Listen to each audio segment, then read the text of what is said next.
大家好，我係范凱傑 Alex，我係第8屆香港特別行政區嘅立法會議員，我嚟自選舉委員會界別。我本身係一位執業大律師，亦都擔任海南國際仲裁院嘅院長，同時出任香港浸會大學嘅特邀教授。咁過往都累積咗喺唔同方面嘅一啲嘅社會服務嘅經驗。咁我相信亦都希望可以透過立法會嘅平台係出謀獻策，去令到我哋香港變得更好。未來4年我會喺議會裏面全力推動我哋香港主動對接好國家嘅15規劃，做好我哋亞太區國際法律及爭議解決服務中心嘅角色，會爭取東盟國際仲裁院喺香港成立，用法律去推動良政善治，去解決民生嘅問題。其實我自己好中意音樂嘅，我自己係彈鋼琴，亦都彈管風琴。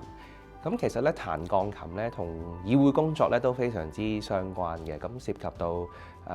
我哋唔同手嘅協調啦，亦都要演好一個樂章啦。稱職嘅立法會議員亦都要係去就住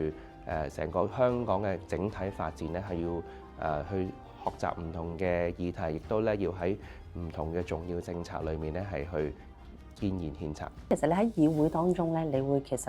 別喺邊一啲嘅政策方面係要加以去推動呢？咁喺議會裏面亦都會我會全力去優化鞏固我哋香港作為中外文化藝術交流中心嘅地位，要推動多啲國際級嘅演藝比賽喺香港進行，要更加多嘅文化藝術盛事嚇。我哋唔可能就只係得一套大狀王音樂劇，我哋要有不停有粵語音樂劇嘅推出，把握好呢個優勢。喺議會度亦都要係去全方位係協助香港去打造呢個國際教育樞紐。咁嚟緊我哋有北都嘅教育城啦嚇，幫到